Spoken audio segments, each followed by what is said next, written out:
Hello everyone, I am Harshita Rathore और मैं आप सभी का स्वागत करती हूँ लर्निंग टुगेदर पे। आई होप सब लोग अच्छे होंगे। आज की क्लास में भी हम टीचिंग एप्टीट्यूड के प्रैक्टिस के क्वेश्चंस लेकर आई हूँ मैं। उन क्वेश्चंस को हम सॉल्व करेंगे।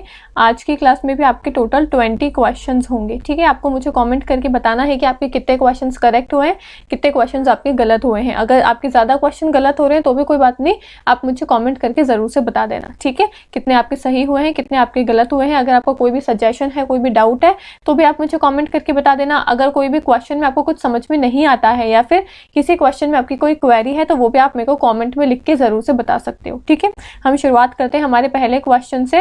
पहला क्वेश्चन क्या बोल रहा है आपका, the chairman of national knowledge commission walls, यानी कि राष्ट्रीय ज्ञान आयोग के अध्यक्ष जो है वो कौन थे?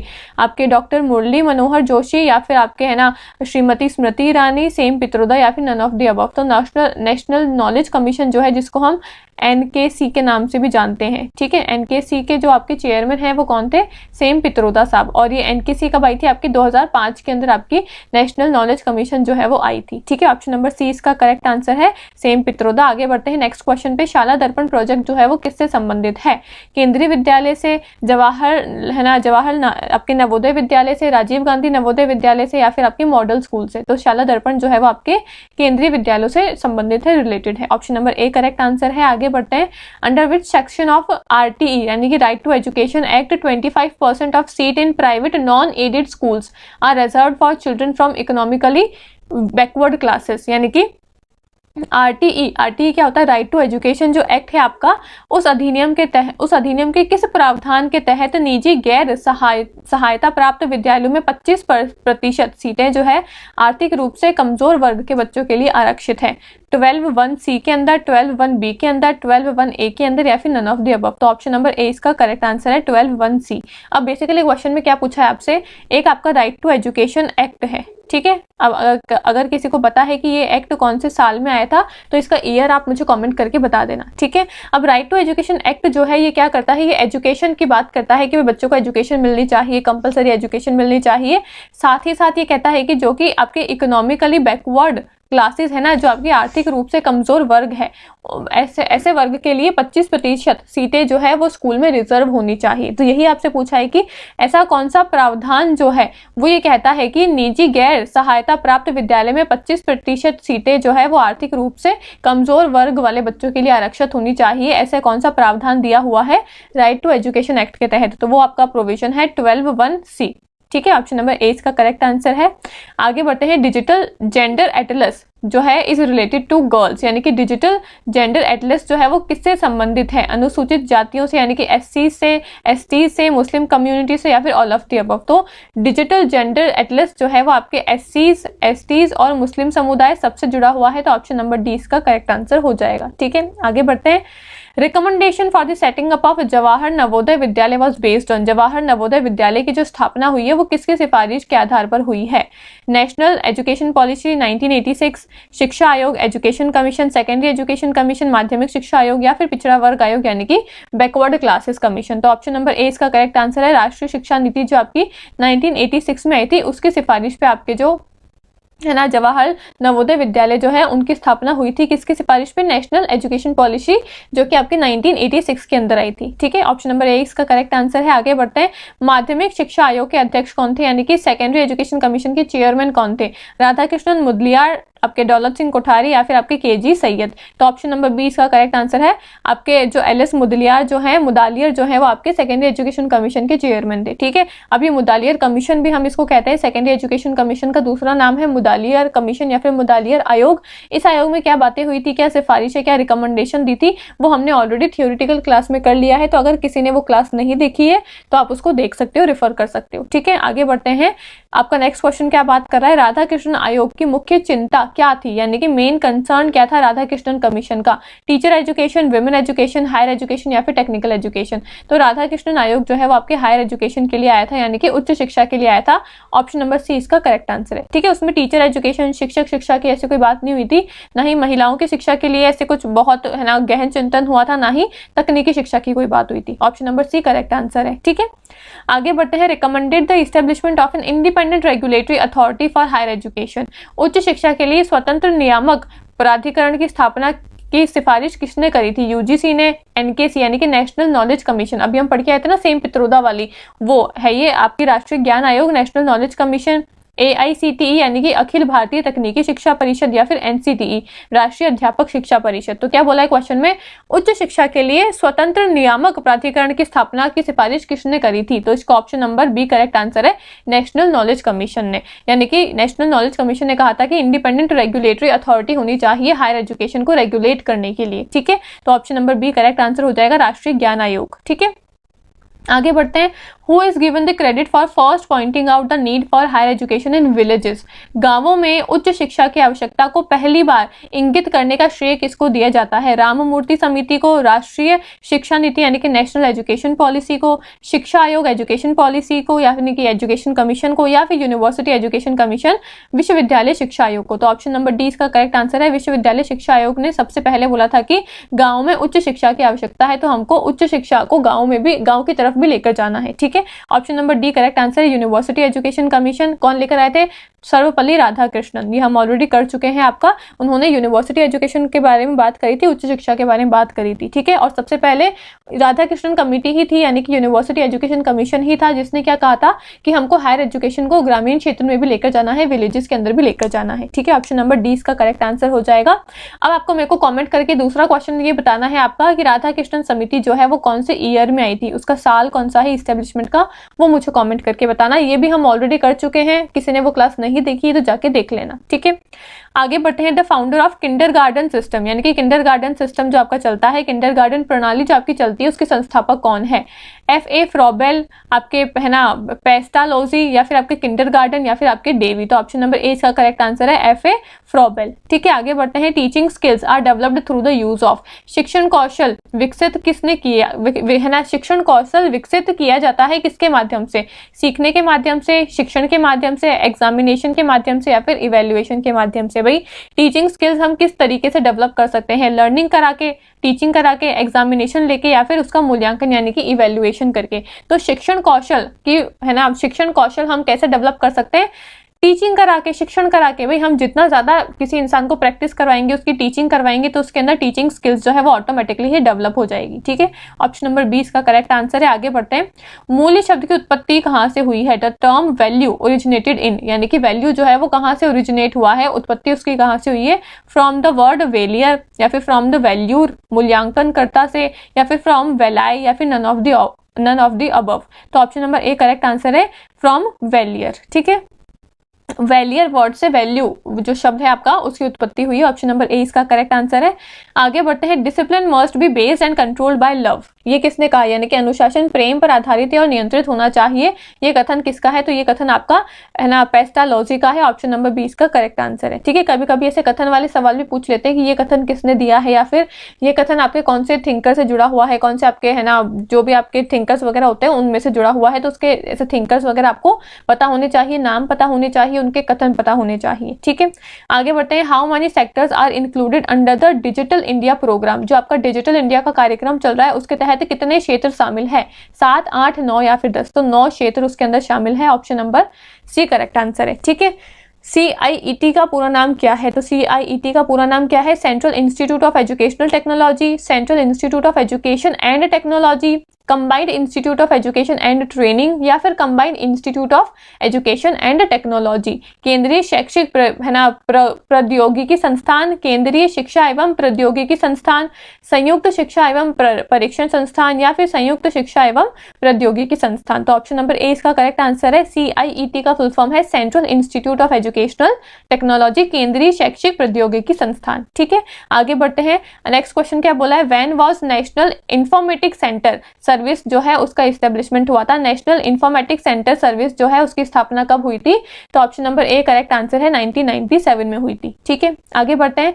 National award for teachers was started in, national award जो है यानी कि राष्ट्रीय शिक्षक पुरस्कार जो है वो कब शुरू हुआ था? 1966 में, 1964 में, 1957 में, या फिर 1958 में?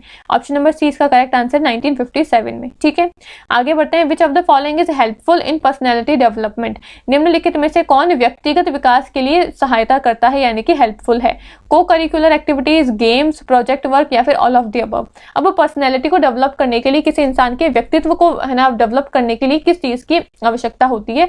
सह पाठ्यक्रम गतिविधियों की, खेल कूद की, परियोजना कार्यक्रम की या फिर उपरोक्त सभी। तो आपको खेल कूद भी अच्छा आना चाहिए, आपको है ना परियोजना कार्यक्रम भी आपके पास में उसकी भी नॉलेज होनी चाहिए, साथ ही साथ सह पाठ्यक्रम की भी आपको नॉलेज होनी चाहिए, को करिकुलर एक्टिविटीज भी होनी चाहिए। जैसे कि हमारे स्कूल में हुआ करती थी ना भाई, हमारी क्लासेस तो हुआ करती थी, क्लासेस के साथ साथ कभी डांस का पीरियड, कभी है ना सिंगिंग का पीरियड, कभी आपके गेम्स के पीरियड होते थे, ठीक है। तो वो को करिकुलर एक्टिविटीज में आते हैं, यानी कि को करिकुलर यानी कि पढ़ाई के साथ साथ कुछ एक्स्ट्रा एक्टिविटीज जो आपकी होती थी उसको बोलते हैं को करिकुलर एक्टिविटीज। तो भाई को करिकुलर एक्टिविटीज भी आपको आनी चाहिए, सिंगिंग, डांसिंग, ऐसे कुछ छोटी छोटी सी चीजें जो है वो आपको आनी चाहिए, गेम्स भी कुछ कुछ आपको आने चाहिए, और प्रोजेक्ट के काम भी आपको सारे आने चाहिए। तब एक इंसान का ऑल ओवर डेवलपमेंट यानी कि तब एक इंसान का जो व्यक्तित्व है उसका विकास होता है, पर्सनैलिटी का डेवलपमेंट होता है, ठीक है। ऑप्शन नंबर डी इसका करेक्ट आंसर है, उपरोक्त सभी, ऑल ऑफ द अबव, ठीक है। आगे बढ़ते हैं, क्या बोला है? Who is the author of the book education and man? शिक्षा और मनुष्य जो पुस्तक है उसका लेखन कौन है? W.H. Kilpatrick, F.A. फ्रेबॉल, आर्मस्ट्रॉन्ग या फिर हर्बर्ट स्पेंसर? तो हर्बर्ट स्पेंसर की किताब है आपकी एजुकेशन एंड मैन, ठीक है। अब कुछ कुछ बुक्स के भी नाम आपको लर्न करने होते हैं कि ये बुक के ऑथर कौन है, किसने ये किताब लिखी है। तो जितने भी इंपॉर्टेंट अगर आपकी किताबें हैं टीचिंग एप्टीट्यूड से जुड़ी हुई, वो आप थोड़ी बहुत अपनी नजर में देख सकते हो, ठीक है। लेकिन जो हिंदी मीडियम के बच्चे हैं मैं उनसे कहूंगी कि बुक्स के नाम आपको इंग्लिश में ही लर्न करना है, क्योंकि हिंदी में कभी कभी क्या होता है ना, ट्रांसलेशन करने में वो गड़बड़ हो जाती है, और हिंदी में अगर आप बुक्स के नाम याद रखोगे तो आपको याद करने में भी थोड़ी सी डिफिकल्टी होगी। तो इसलिए इंग्लिश में अगर बुक्स के नाम याद रखोगे तो आपको जल्दी से इजीली वो बुक्स के नाम लर्न हो जाएंगे, ठीक है। तो एजुकेशन एंड मैन किताब किसकी है? हर्बर्ट स्पेंसर की है, ठीक है। आगे बढ़ते हैं, आगे क्या बोला है आपसे? नेक्स्ट क्वेश्चन आपको बोला है कि अगला सवाल आपसे पूछा है कि एनसीईआरटी मोटो जो है is taken from which Upanishad? NCERT का मोटो जो है वो कौन से उपनिषद से लिया गया है? तो एनसीईआरटी का मोटो जो है वो आपका ईश्वर वात्सल्य है ना उपनिषद जो है वहां से लिया गया है। ऑप्शन नंबर ए इसका करेक्ट आंसर है, ठीक है। आगे अगला सवाल आपसे क्या पूछा है? Which of the following is not a characteristics of effective teaching? यानी कि इफेक्टिव टीचिंग जो होती है, प्रभावी शिक्षण जो होता है, उसकी विशेषता कौन सी नहीं है, उसकी कैरेक्टरिस्टिक्स इनमें से कौन सी नहीं है? निम्नलिखित में से कौन सी प्रभावी शिक्षण की विशेषता नहीं है, ठीक है। तो सबसे पहले बोला है clarity in explanation, monotony in speech, active student participation या फिर proper use of teaching ads. तो ऑप्शन नंबर 20 का करेक्ट आंसर है मोनोटोनी इन स्पीच, यानी कि ऑप्शन में आपसे क्वेश्चन में क्या पूछा था, इनमें से कौन सी विशेषता नहीं है इफेक्टिव टीचिंग की, यानी कि प्रभावी शिक्षण की विशेषता कौन सी नहीं है? स्पष्टीकरण होना चाहिए एकदम, यानी कि आपकी एक्सप्लेनेशन में एकदम क्लैरिटी होनी चाहिए, ये विशेषता तो होनी चाहिए। एक्टिव स्टूडेंट पार्टिसिपेशन यानी कि बच्चों का जो है सक्रिय भागीदारी होनी चाहिए, और शिक्षण सहायक सामग्री का भी उचित आप उपयोग करो, लेकिन भाषा में एकीकरण ही हो आपका, मोनोटोनी रहे भाषा में। मोनोटोनी का मतलब क्या होता है?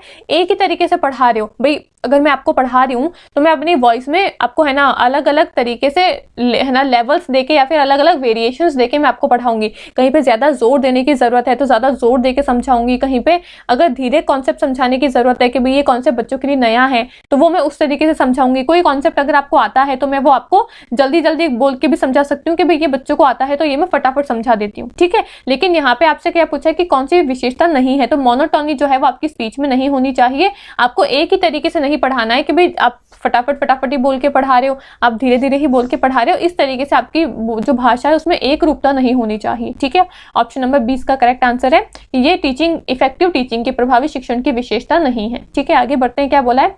Most important factor in effective teaching. Effective teaching में मोस्ट इंपॉर्टेंट फैक्टर्स कौन कौन से होते हैं? Use of advance technology, knowledge of है ना सब्जेक्ट, टीचर कम्युनिकेशन स्किल या फिर strict discipline in the classroom. तो ऑप्शन नंबर सी इसका करेक्ट आंसर है, टीचर्स कम्युनिकेशन स्किल जो है ये सबसे ज्यादा इंपॉर्टेंट फैक्टर होता है इफेक्टिव टीचिंग में। अब हिंदी में क्या बोला है? प्रभावी शिक्षण में सबसे महत्वपूर्ण कारक कौन सा होता है?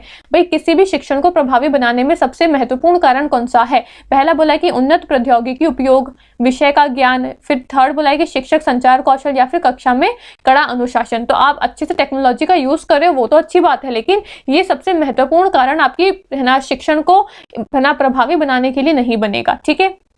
विषय का ज्ञान भी आपके पास में होना चाहिए, ठीक है। आपके पास में अपने सब्जेक्ट का नॉलेज जो है वो होना चाहिए, लेकिन काफी सारे ऐसे लोग होते हैं जिनके पास में सब्जेक्ट का नॉलेज तो बहुत अच्छा होता है लेकिन वो पढ़ा नहीं पाते हैं, है ना। ठीक है। तो काफी सारे ऐसे लोग होते हैं जिनके पास में सब्जेक्ट का काफी अच्छा नॉलेज होता है, लेकिन वो पढ़ाने की स्किल्स नहीं होती, कम्युनिकेशन स्किल्स नहीं होती है। थर्ड बोला है कि शिक्षक संचार कौशल, उनके पास में कम्युनिकेशन यानी कि टीचर कम्युनिकेशन स्किल्स होनी चाहिए। ये सबसे ज्यादा जरूरी होता है किसी भी शिक्षण को प्रभावी बनाने के लिए। ठीक है, ऑप्शन नंबर सी इसका करेक्ट आंसर है। आगे बढ़ते हैं।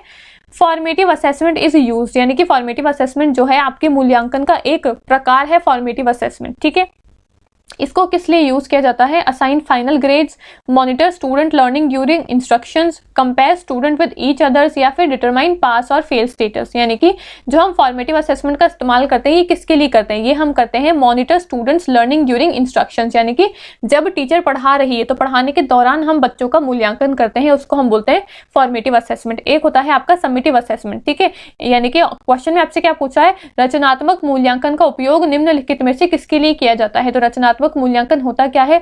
जब टीचर पढ़ा रही तो पढ़ाने के दौरान ही, पढ़ाने के साथ साथ ही टीचर जो है वो बच्चों से सवाल पूछती रहती है क्लास में कि आपको ये समझ में आया, आपको इसका मतलब क्या था, उसका मतलब क्या था। ऐसे पढ़ाने के दौरान ही मैं आपसे कुछ सवाल पूछ रही हूँ, वो होता है आपका फॉर्मेटिव असेसमेंट यानी कि फॉर्मेटिव इवैल्यूएशन।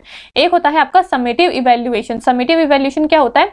मैंने आपको पूरा सिलेबस कंप्लीट करवा दिया, अब सिलेबस कंप्लीट करवाने के लास्ट में मैं आपसे कुछ क्वेश्चंस लूंगी, आपका टेस्ट लूंगी, मूल्यांकन करूंगी, वो होता है आपका समेटिव असेसमेंट। ठीक है, तो फॉर्मेटिव असेसमेंट कब होता है?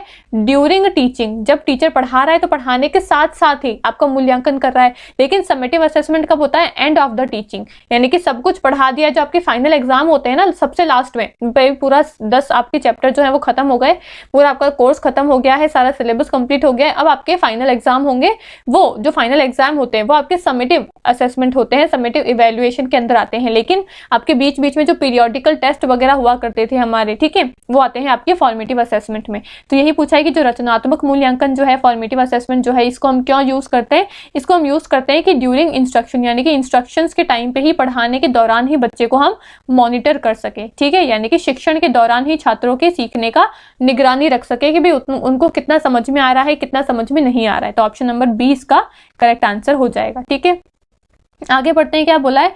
A good teacher should be highly knowledgeable but strict, interactive and flexible in teaching, focused only on competitive subject, या फिर अथॉरिटेटिव इन द क्लासरूम। एक अच्छा शिक्षक कैसा होना चाहिए? काफी ज्यादा स्ट्रिक्ट होना चाहिए क्या, या फिर फ्लेक्सिबल और इंटरएक्टिव होना चाहिए क्या? हिंदी में क्या बोला है? अच्छा शिक्षक कैसा होना चाहिए? अत्यधिक जानकारी वाला होना चाहिए, लेकिन सख्त होना चाहिए, स्ट्रिक्ट होना चाहिए। कैसा होना चाहिए? नहीं, टीचर स्ट्रिक्ट, इतना स्ट्रिक्ट भी नहीं होना चाहिए कि बच्चे आपसे घुल मिल के आपसे सवाल ही ना पूछ पाए। ठीक है, टीचर को इतना फ्लेक्सिबल भी नहीं होना चाहिए कि भाई बच्चे आपके साथ में एकदम दोस्त बन के ही यार करके घूम रहे हैं, और टीचर को इतना स्ट्रिक्ट भी नहीं होना चाहिए कि बच्चे आपसे अपनी प्रॉब्लम्स ही नहीं पूछ पा रहे। ठीक है, तो आपको ना ज्यादा सख्त होना है, ना ही ज्यादा फ्लेक्सिबल होना है। तो पहला कथन तो गलत हो जाएगा। दूसरा बोला है कि शिक्षण में इंटरएक्टिव और लचीलापन होना चाहिए। टीचर इस प्रकार का होना चाहिए कि वो बच्चों से इंटरैक्ट करता रहे, बार बार पढ़ाने के दौरान भी, पढ़ाने के बाद में भी। ठीक है, उनसे पूछता रहे कि भाई क्या दिक्कत आ रही है, क्या समझ में आ रहा है, क्या समझ में नहीं आ रहा है, और उसके अंदर लचीलापन भी होना चाहिए। लचीलापन कैसे?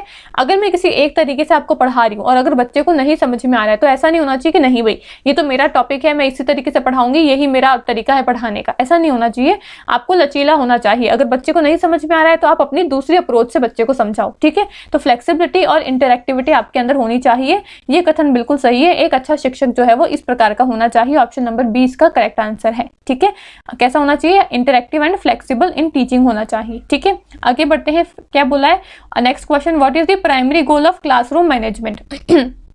क्लासरूम मैनेजमेंट का प्राइमरी रोल क्या है? मुख्य उद्देश्य क्या होता है? टू मेंटेन स्ट्रिक्ट डिसिप्लिन रखना क्लास में, to create an engaging learning environment, यानी कि एक एंगेजिंग लर्निंग एनवायरनमेंट को बनाए रखना, ensure student do not ask question, ये मेक श्योर करना कि बच्चे कोई सवाल जवाब ही ना पूछे कक्षा के अंदर, या फिर टू लिमिट स्टूडेंट्स फ्रीडम, जो बच्चों की आजादी जो है, फ्रीडम जो है उसको लिमिट करना। तो क्वेश्चन हिंदी में क्या पढ़ा है, क्या लिखा है, उसको पढ़ देती हूँ।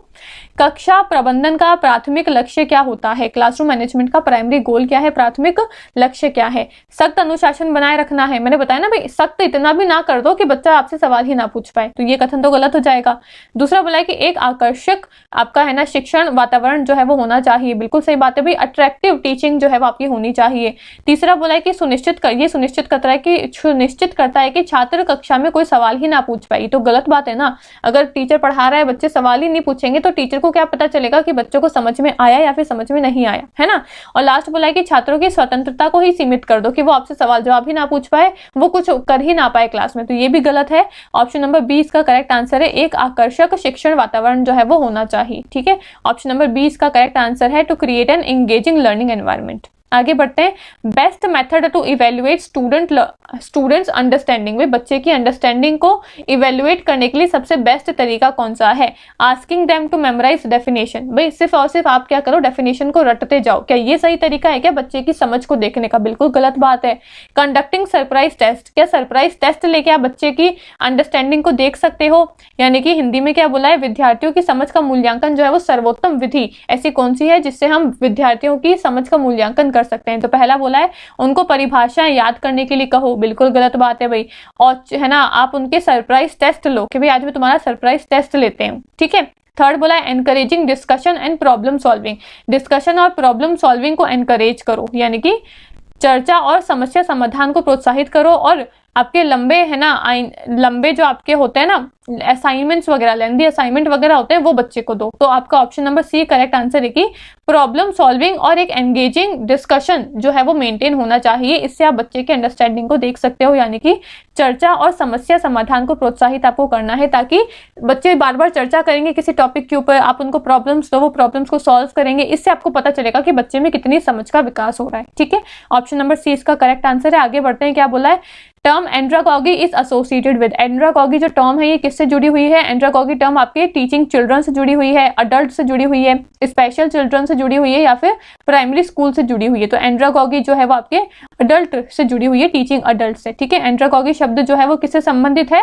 वयस्कों को पढ़ाने का एक तरीका होता है एंड्रागॉगी। पेडागॉगी होता है आपका एक, एंड्रागॉगी होता है एक आपका ह्यूटागॉगी होता है। तीन क्या है आपके मॉडल्स ऑफ टीचिंग है, इसको हम डिटेल में किसी और क्लास में करेंगे। यहाँ पे इतना ध्यान रखो कि एंड्रागॉगी जो है वो आपके वयस्क जो बच्चे होते हैं, अडल्ट जो बच्चे होते हैं, उनको पढ़ाने का एक तरीका होता है। मैंने बताया भाई सब बच्चों को अलग अलग तरीके के बच्चे होते हैं, सब अलग अलग लेवल के स्टूडेंट्स होते हैं, सबको पढ़ाने का अलग अलग तरीका होता है। अब मैं जिस तरीके से एक छोटे बच्चे को पढ़ा रही हूँ, प्राइमरी लेवल के बच्चे को पढ़ा रही हूँ, मैं सेम उसी तरीके से 10th क्लास के बच्चे को नहीं पढ़ा सकती हूँ, या मैं जिस तरीके से 10th क्लास के बच्चे को पढ़ा रही हूँ, मैं उस तरीके से कोई मास्टर्स करता हुआ बच्चा उसको नहीं पढ़ा सकती हूँ। ठीक है, हर तरीके के बच्चे को पढ़ाने के अलग अलग तरीके होते हैं। उनमें से ही आपके 3 मॉडल्स आते हैं, पेडागॉगी, एंड्रागॉगी और ह्यूटागॉगी। तो एंड्रागॉगी जो है वो आपके अडल्ट टीचिंग से जुड़ा हुआ है, यानी कि वयस्क जो बच्चे हैं, अडल्ट जो बच्चे हैं, उनको पढ़ाने से जुड़ा हुआ है एंड्रागॉगी। ठीक है, ऑप्शन नंबर 20 का करेक्ट आंसर है। आगे बढ़ते हैं, स्टूडेंट सेंटर्ड टीचिंग अप्रोच इनमें से कौन सा है?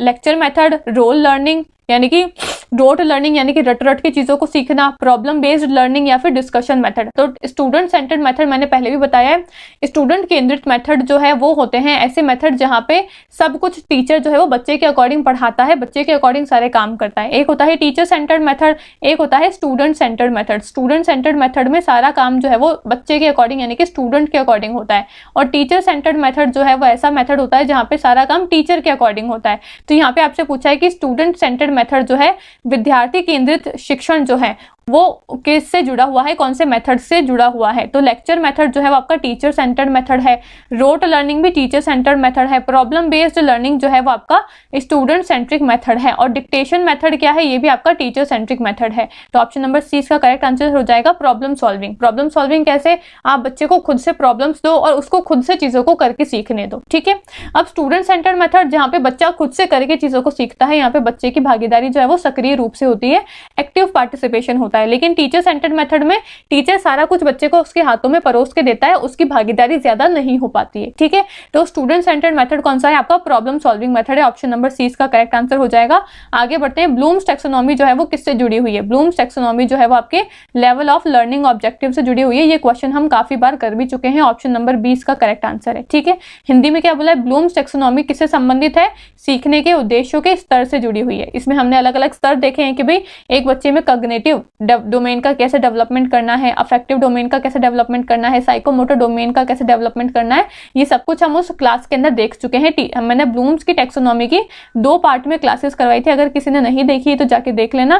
पहले पार्ट में हमने कॉग्निटिव डोमेन को करा है बहुत ही डिटेल में, और दूसरे पार्ट में हमने अफेक्टिव डोमेन और साइकोमोटर डोमेन को कंप्लीट करा है। ठीक है, तो 2 पार्ट में आपका पूरा ब्लूम्स टैक्सोनॉमी जो है वो कवर हो जाएगी। और फिर उसके बाद में मैंने आपकी एक एमसीक्यू की क्लास भी ली है, जहां पे पूरी ब्लूम्स टैक्सोनॉमी से जुड़े हुए जितने भी एमसीक्यूज जो होते हैं वो सारे हमने वहां पे प्रैक्टिस करें। ठीक है, तो आप जाके वो क्लास देख सकते हो अगर नहीं देखी है तो। आगे बढ़ते हैं, अगला सवाल क्या पूछा है, which of the following is not a teaching add, इनमें से कौन सा टीचिंग एड नहीं है। तो व्हाइट बोर्ड हो गया, टेक्स्ट बुक हो गया, एग्जामिनेशन हो गया और प्रोजेक्ट हो गया। तो व्हाइट बोर्ड तो आपका टीचिंग एड होता है, टेक्स्ट बुक भी होते हैं और प्रोजेक्टर्स भी होते हैं, लेकिन एग्जामिनेशन तो आपका एक मूल्यांकन करने का तरीका होता है, ठीक है, टीचिंग एड नहीं होता है। टीचिंग एड क्या होता है, शिक्षण सहायक सामग्रियां, ऐसी सामग्री जो कि टीचिंग करने में हेल्प करती है, शिक्षण करने में सहायता करती है। तो व्हाइट बोर्ड पे हम लिख के पढ़ा सकते हैं, टेक्स्ट बुक पे भी हम भाई बोल के और लिख के पढ़ा सकते हैं, और प्रोजेक्टर का भी हम इस्तेमाल कर सकते हैं बच्चों को वीडियोस और फोटोज दिखा के पढ़ाने में, समझाने में। लेकिन एग्जामिनेशन जो है वो बच्चे का टेस्ट लेने के लिए होता है, बच्चे का इवेल्युएशन करने के लिए होता है, बच्चे का मूल्यांकन करने के लिए होता है, ठीक है, ना कि कोई टीचिंग एड है। तो ऑप्शन नंबर सी इसका करेक्ट आंसर हो जाएगा, एग्जामिनेशन, ठीक है। ये हमने 20 क्वेश्चंस को यहाँ पे सॉल्व करा है। आई होप आपको सारे क्वेश्चंस अच्छे लगे होंगे, आपको सारे क्वेश्चन समझ में आए होंगे। अगर आपको किसी भी कोई भी क्वेश्चन में दिक्कत होती है तो आप मुझसे कमेंट करके पूछ सकते हो। अगर वीडियो अच्छे लगे तो इसको लाइक करना, शेयर करना, कमेंट करके मुझे बताना कि आपको वीडियो कैसी लगी, सारे क्वेश्चन आपको कैसे लगे, और साथ ही साथ 20 सवाल में से कितने सवाल आपके सही हुए हैं, कितने सवाल आपके गलत हुए हैं, ये भी आप मुझे कॉमेंट करके जरूर से बताना, ठीक है। अगर आपको चाहिए कि किसी और टॉपिक के ऊपर मैडम आप वीडियो लेकर आओ तो वो भी आप मुझे कॉमेंट बॉक्स में सजेस्ट कर सकते हो। मैं सभी के कॉमेंट्स वहाँ पे देखती हूँ और सभी के कमेंट्स का रिप्लाई करने की भी कोशिश करती हूँ, ठीक है। बाकी मिलते हैं अगले वीडियो में, थैंक यू।